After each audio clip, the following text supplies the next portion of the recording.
A black woman goes undercover as a janitor in her father's $5 billion company, only to expose shocking racism, abuse, and corruption. The people who humiliated her, they had no idea who she really was. What happens when a powerful CEO in waiting is treated like she's worthless, just because of her skin color? She was ignored, insulted, even assaulted, until the moment she revealed the truth. And by then, it was too late for them. Stay with me, because this story will expose corporate America's darkest secrets. Let's dive in. Down. The fluorescent lights buzzed softly as Valerie Carter gripped the handle of her mop, her hands raw from the industrial-strength cleaning solution. The uniform she wore, a gray, shapeless smock with a plastic name tag, felt foreign on her skin. But tonight, she wasn't Valerie Carter, the senior vice president of Reynolds Tech Solutions. She was simply Valerie, a new night shift janitor, one of the many invisible workers who kept the massive corporate headquarters spotless while executives like herself slept soundly in their luxury homes. Just days earlier, she had sat in a corner office on the 40th floor, dressed in a tailored suit, surrounded by high-powered executives who nodded at her every word. Now she stood in the dimly lit back hallway, pushing a battered cleaning cart, waiting for instructions from a supervisor who barely glanced at her. It had been her father, Daniel Carter, the legendary CEO and founder of Reynolds Tech Solutions, who had suggested this daring experiment. "You've worked hard, Valerie. You're brilliant, driven, and respected in the industry," he had said over dinner in his $5 million penthouse overlooking downtown Seattle. "But you've never seen what this company looks like from the bottom. You don't know how we treat the people who clean our floors, take out our trash, and keep this place running. If you're going to lead, you need to understand their reality." At first, she had resisted. She had spent 15 years climbing the corporate ladder, earning degrees from Harvard Business School and securing multi-million-dollar contracts. She knew how to manage billion-dollar investments, how to negotiate deals, how to command a boardroom. But she didn't know what it felt like to be ignored, disrespected, or treated as disposable. Her father's words echoed in her mind. "You can't lead a company you don't fully understand." So she had agreed. 2 days later, Valerie Carter disappeared. Her designer suits were replaced with thrift store jeans and scuffed sneakers. Her sleek, straightened hair was pulled into a tight bun beneath a plain bandana. She removed her acrylic nails, scrubbed off her signature makeup, and wore cheap plastic glasses instead of her usual designer frames. She submitted a job application to Northwest Janitorial Services, a third-party cleaning company contracted by Reynolds Tech Solutions. No one at her own company knew she was coming. The HR department had no record of her, and her background check was completed under a false identity. To everyone in the building, she was just another night shift cleaner.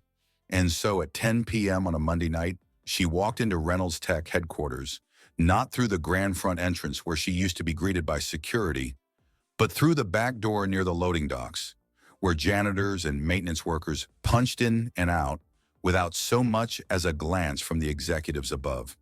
Her new supervisor, Frank Dawson, a gruff middle-aged man with a permanent scowl, handed her a list of duties without making eye contact. Trash bins emptied by 11, floors mopped by midnight, conference rooms wiped down by 2 a.m., no cell phones, no talking, don't make a mess while you clean the mess, no introductions, no acknowledgement, just work. As Valerie pushed her cart down the hall, she passed Richard Hayes, the company's operations director, a man she had sat across from in meetings for years. He didn't even glance at her. In his mind, she wasn't a person worth noticing. And that was the first lesson she learned. The higher up you are, the easier it is to forget the people beneath you. At 11:30 p.m., she entered the executive floor, a place she knew well but had never seen from this perspective. The conference room she once led meetings in now smelled like chemical disinfectant. The polished marble floors gleamed under her mop, but to everyone around her, she was just a shadow moving through the night, invisible. Then came her first real test. As she bent down to clean a corner of the hallway, She heard the sharp click of leather dress shoes approaching. Gregory Thomas, the marketing director, stopped in front of her cleaning cart, his eyes sweeping over her as if assessing the quality of a piece of furniture. "You missed a spot," he said, pointing to an area she had already scrubbed twice. "Try again." She bit her tongue. This was the same man who had once complimented her negotiation skills in a $10,000 executive retreat in Napa Valley. Now he didn't recognize her, because to him, janitors didn't matter. By the time her first shift ended at 6 a.m., her muscles ached, her hands were sore, and her feet throbbed from hours of standing. But the physical pain was nothing compared to what she had witnessed. She saw who held the power and who was powerless. She saw who was respected and who was discarded. She saw how people treated her when they thought she was nothing. And in that moment, as she peeled off her gloves and signed out, she knew this experiment was going to reveal more than she had ever expected. What she didn't know was just how deep the corruption went, or just how far she would have to go to bring justice to those who had been ignored for far too long. Before we dive deeper into what happens next, hit that like button and subscribe. Do you think leaders should experience what it's like at the bottom before taking charge? Comment below. The next part of this story will change the way you see corporate America forever. Stay tuned. By the third night of her undercover shift, Valerie Carter had seen enough to confirm what she had long suspected. There was a deep, toxic culture festering inside Reynolds Tech Solutions. But what she hadn't anticipated was just how blatant the racism, abuse of power, and corruption were. She had already learned the first lesson. The people in power don't see the people who keep the company running. But what she discovered next was much darker. Some of them saw janitors, particularly black workers like her, as less than human. The humiliation begins. It was Thursday night, 11:45 p.m. Valerie had just finished scrubbing down the main executive hallway when she heard sharp footsteps echoing behind her. She straightened, gripping her mop handle instinctively as she turned to see Richard Dawson, the operations director, staring her down. Richard was a tall, broad-shouldered white man in his mid-50s, always dressed in a pressed navy blue suit, the kind of executive who rarely looked anyone below him in the eye. "Did you even mop this floor?" he sneered, his voice dripping with condescension. Valerie glanced at the floor, spotless, polished, gleaming under the lights. "Yes, sir, twice." His lips curled into a smirk. Without another word, he took his coffee cup, still half full, and dumped it right onto the floor. The dark liquid splattered across the freshly cleaned tile, pooling around Valerie's feet. "Now you've got something real to clean." Valerie's hands tightened around the mop handle. Every fiber of her being told her to react, to call him out, to remind him exactly who she was, to tell him she could fire him with a single phone call. But she knew she couldn't break cover. So instead, she swallowed her pride and bent down to mop up the mess. Richard chuckled under his breath, shaking his head as if amused by her silence. "Better learn your place, girl. You people never seem to understand the chain of command." Her blood ran cold. You people? It was clear. This wasn't just about her being a janitor. This was about the color of her skin, the endless punishment. Unfortunately, Richard wasn't the only one who made life hell for the janitorial staff. There was also Gregory Thomas, the marketing director, a smooth-talking executive in his early 40s, always dressed in tailored three-piece suits and expensive cologne. He prided himself on being creative, but to the cleaning staff, he was something else entirely, a sadist who got pleasure from making their lives miserable. His favorite game? Forcing janitors to clean his already spotless office over and over again. When Valerie first walked into his office at 12:15 a.m., she immediately noticed that nothing was out of place. Not a single paper was out of order, not a single dust particle on his mahogany desk. Still, as she began wiping down the surfaces, Gregory suddenly spun his chair round, acting as if he had just noticed her. "Hold on," he said, standing up and slowly circling his desk. "Did you even dust this?" Valerie nodded. "Then why is there still dust right here?" He ran his perfectly manicured finger across the desk. When he held it up, there was nothing there. "Do it again, and this time, do it right." And so, she did. She cleaned the entire desk again, knowing full well he was only making her do it for his own amusement. But it didn't stop there. Round two, he checked the windows and claimed she left streaks. She hadn't. Round three, he ran his hands along the baseboards, pretending to find dust that wasn't there. Round four, he suddenly decided the office smelled off and demanded she redo the entire cleaning process using different products. By the time he finally dismissed her at 2:45 a.m., she was nearly 2 hours behind schedule, forced to rush through her other assigned areas before her shift ended. The worst of them all, but none of it compared to Margaret Sullivan, the senior VP of sales, a woman feared by both executives and employees alike. Margaret had built her career on being ruthless, cutting deals that made the company millions and crushing anyone who got in her way. But behind closed doors, she was something else, a bully with unchecked power. On Friday night, just after midnight, Valerie was assigned to clean the executive conference room. She had just wheeled her cleaning cart inside when Margaret's sharp voice rang out across the room. "Excuse me, what the hell do you think you're doing?" Valerie turned to see Margaret standing at the head of the massive glass conference table, surrounded by two junior executives who instantly froze at the tension in the room. "I'm here to clean the room, ma'am. It's scheduled for maintenance at this time." Margaret's eyes narrowed. "And did it ever occur to you that I'm still working?" Valerie immediately backed toward the door. "I can come back later." "No, you interrupted me. Now you'll stay and listen." Margaret stepped forward, her voice lowering to a whisper only Valerie could hear. "Do I really have to explain basic professional courtesy to someone who scrubs toilets for a living?" The words hit like a slap, but it wasn't the words that came next. It was an actual slap. Before Valerie could react, Margaret's hand connected sharply with her cheek, sending a crack through the silent room. The two junior executives stared at their laptops, their hands frozen on their keyboards. They had seen everything, but no one spoke. No one helped. And that's when it truly sank in. This wasn't just about power.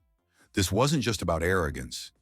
This was about a system that allowed people like Margaret, Richard, and Gregory to thrive, unchecked, unchallenged, and untouchable. Valerie left the room that night, her cheeks still stinging, but her mission clearer than ever. She wasn't just going to expose them, she was going to bring them down. What would you do if you were in Valerie's shoes?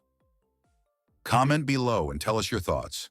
Don't forget to like and subscribe to see what happens when Valerie fights back. You won't want to miss the next part of this story. By the end of her first week undercover, Valerie Carter had endured more humiliation than she ever imagined.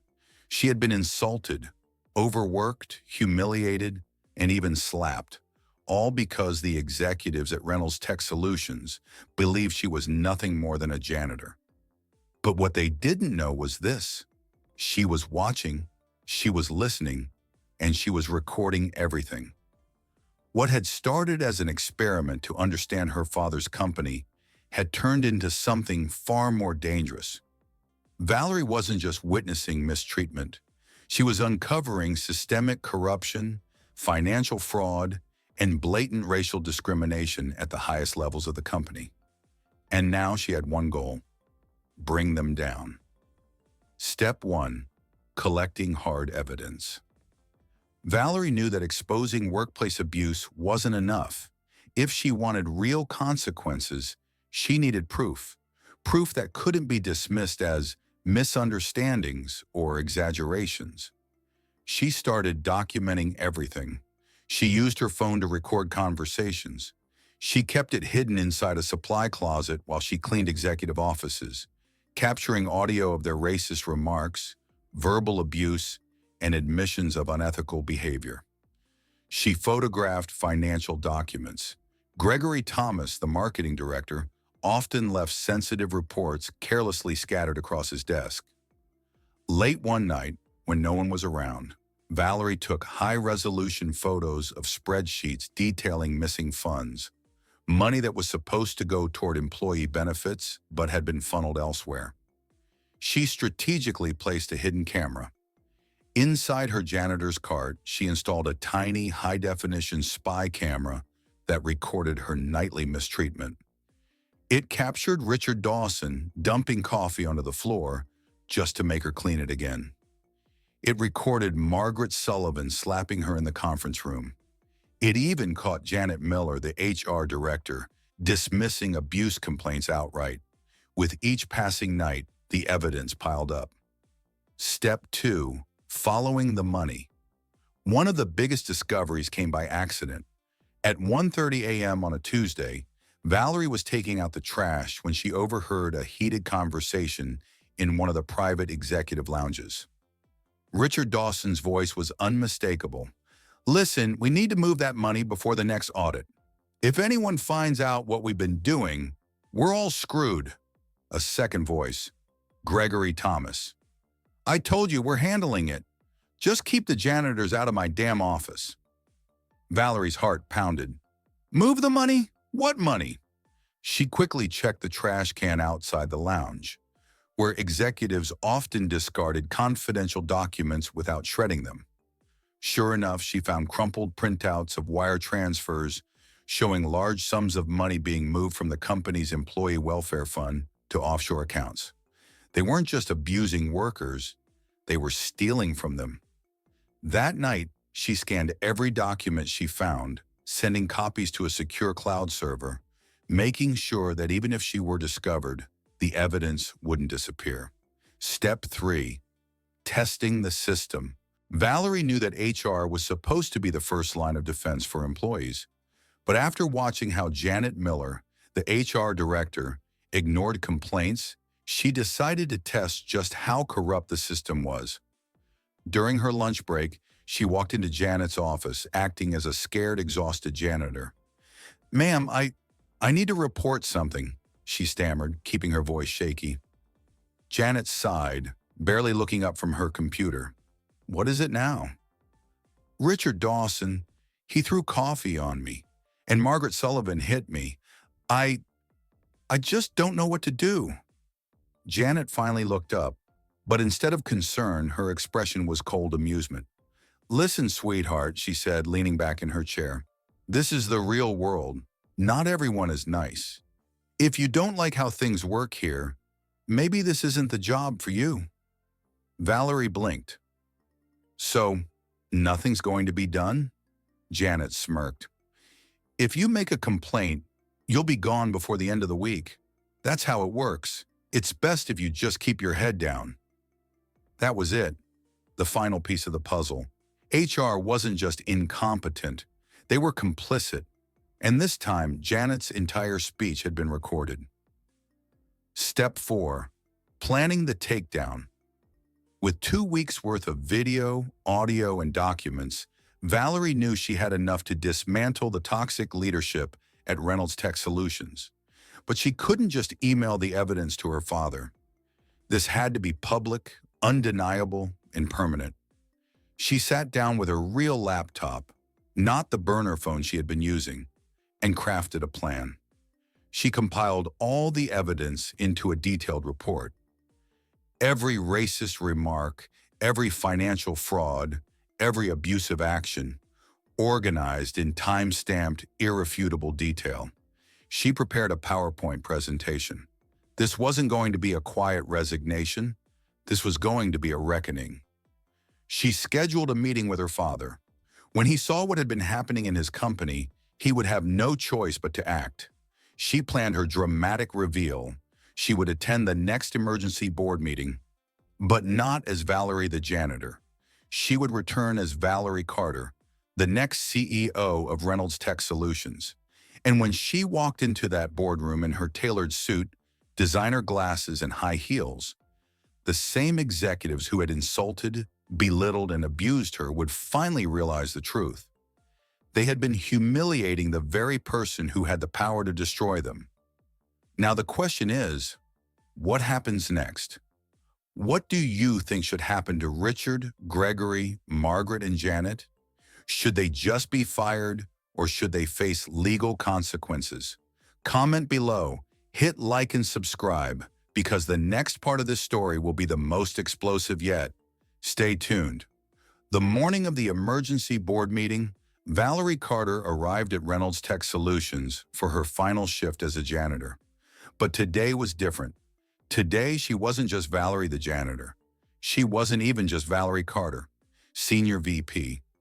Today, she was the reckoning that was about to shake the entire company to its core.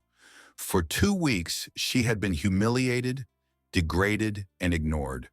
For 2 weeks, she had been recording everything, and now it was time for justice.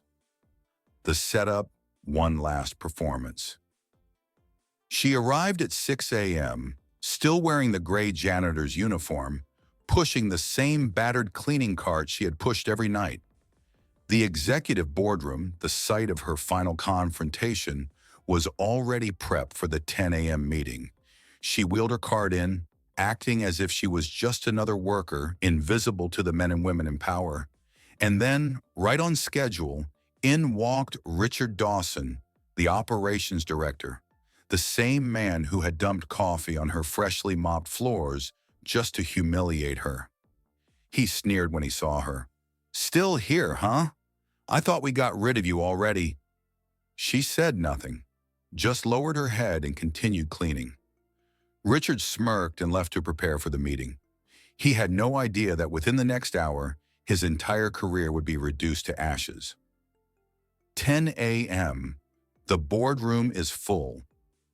The most powerful people in the company sat around the massive mahogany table, sipping their $8 lattes and flipping through briefing documents. At the head of the table sat Daniel Carter, the CEO and founder of Reynolds Tech. Valerie's father. His face was unreadable, but his eyes scanned the room with purpose.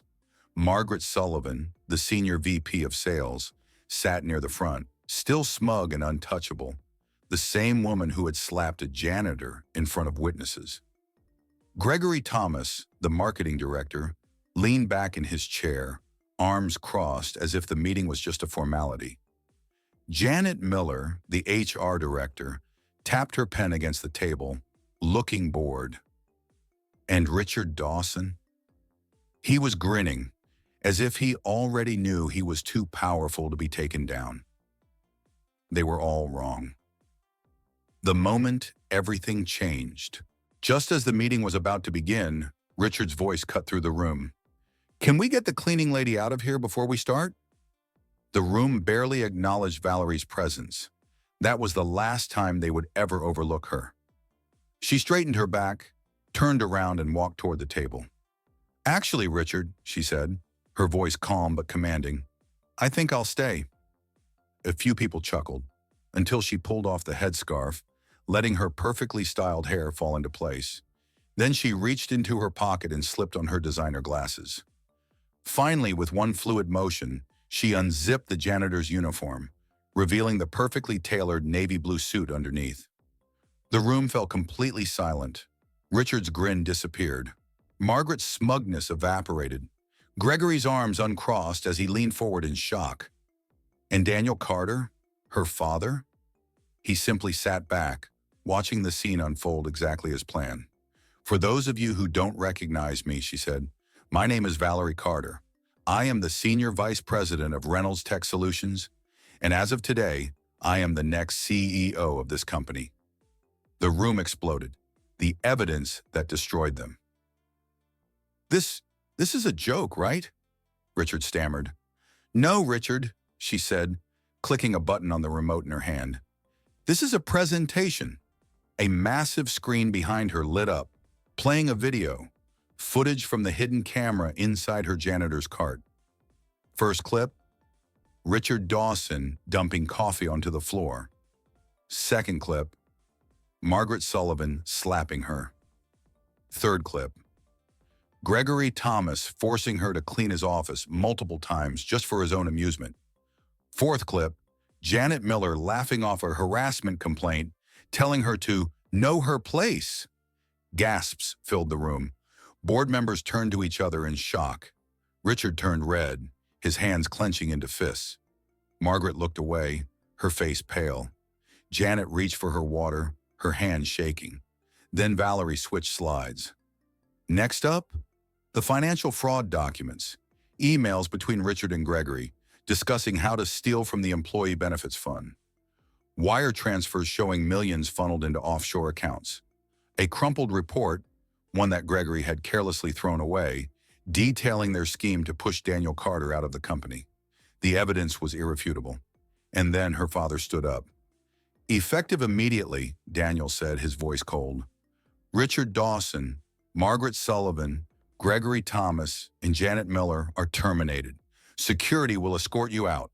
The doors opened, and 2 security guards walked in. Margaret shot to her feet. "You can't do this," she screeched. "I just did." Richard lunged toward the table, slamming his fist down. 30 years, Daniel. 30 years I gave to this company. And 30 years you used your power to abuse people beneath you, Daniel replied, unflinching. Now you're done. Security dragged them out one by one, and just like that, it was over. The aftermath. As the doors closed, Valerie let out a slow breath. She turned to the remaining board members. This company was built on integrity, but we lost our way. That changes now. And it did. Company-wide changes were implemented. A new HR team was brought in. Wages were raised, and worker protections were enforced. Reynolds Tech became a model for corporate reform. And as for Valerie, she took her rightful seat at the head of the table. She had walked in as a janitor and walked out as the CEO. What do you think? Did they get what they deserved? Comment below. Reforming the company and fair leadership. The fallout from the boardroom revelation was nothing short of explosive. The once untouchable executives, Richard Dawson, Gregory Thomas, Margaret Sullivan, and Janet Miller, were escorted out of Reynolds Tech Solutions in disgrace. But for Valerie Carter, the work was just beginning. Uncovering the toxic culture, financial fraud, and blatant racism at the company was only step 1. Step 2, fixing it. The immediate aftermath. As soon as the disgraced executives were gone, the boardroom fell silent. Every remaining executive, director, and board member stared at Valerie, waiting for her next move. She took a deep breath and stood at the head of the table, a place she had earned not because of her last name, but because she had seen the company from the bottom up. What happened in this company under our watch is unacceptable, she said firmly. But what happens next will define who we are moving forward. No more racist abuse. No more exploiting lower-level employees. No more looking the other way. Reynolds Tech Solutions was about to change, permanently. Step 1, cleaning house. Before she could rebuild, Valerie had to remove the remaining rot. An internal audit was launched. Every department head, manager, and director was investigated to ensure no one else had engaged in unethical behavior. A full HR overhaul. The entire HR team that had protected the abusive leadership was terminated. A new diverse team was brought in, one that actually protected employees. Employees were encouraged to come forward. Anonymous reporting systems were introduced. Valerie personally met with workers at every level to hear their experiences. And within a month, more toxic managers were removed, including a few mid-level supervisors who had followed Richard Dawson's example. The message was clear. This was no longer a company where the powerful could prey on the powerless. Step 2, paying workers what they deserve for years. Lower-level employees, especially janitors, administrative staff, and security guards, had been underpaid, overworked, and disrespected. That changed immediately. All hourly employees received a significant wage increase. Janitorial staff went from $12 per hour to $22 per hour. Administrative assistants saw their salaries increase by 35%. New benefits were introduced. Paid health care, parental leave, and retirement plans were made available for all employees, not just corporate executives. Over time, pay became mandatory. No more extra hours for no extra pay. For the first time in company history, the people who kept Reynolds Tech running were treated like they mattered. And the result? Productivity skyrocketed. Employee turnover dropped by 40% in just 6 months. Because when workers feel valued, they don't just stay, they thrive. Step 3, a culture of respect. Money alone wasn't enough. Valerie knew she had to change the company culture itself. Diversity and anti-racism training was mandatory. Every executive, manager, and employee had to complete a rigorous program on racial equity, workplace respect, and ethical leadership. Invisible workers were no longer invisible. Janitors, cafeteria workers, and administrative staff were now included in company-wide meetings, social events, and celebrations. Valerie personally met with lower-level employees every quarter to ensure their voices were heard. Executives were required to work in lower-level jobs, just like she had. Once a quarter, every vice president and director had to shadow a frontline employee, whether it was cleaning, customer service, or logistics. Why? Because no leader should ever forget what it feels like to be at the bottom. Step 4, making a statement to the industry. The changes inside Reynolds Tech didn't go unnoticed.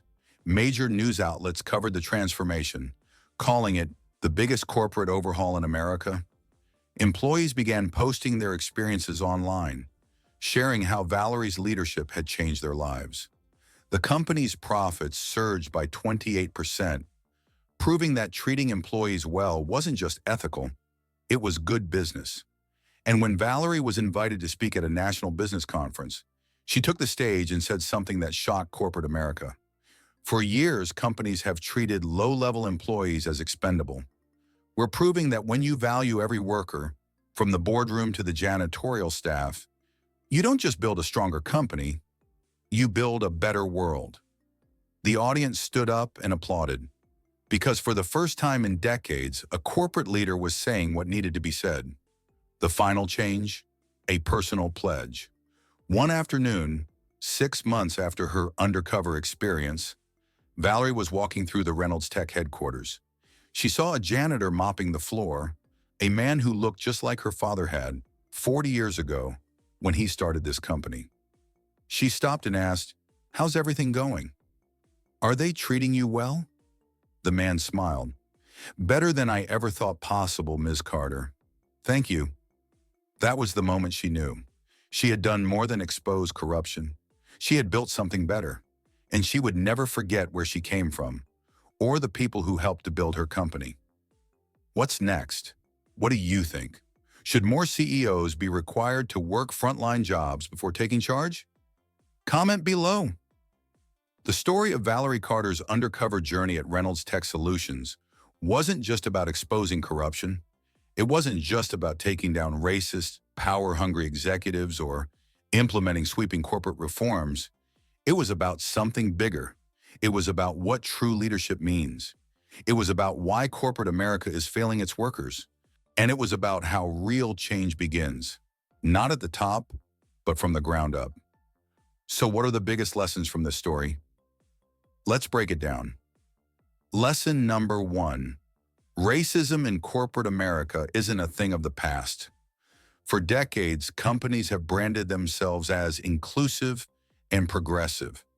They post diversity statements, throw around buzzwords like equity and belonging, and celebrate Black History Month on social media. But behind closed doors, the reality is much different.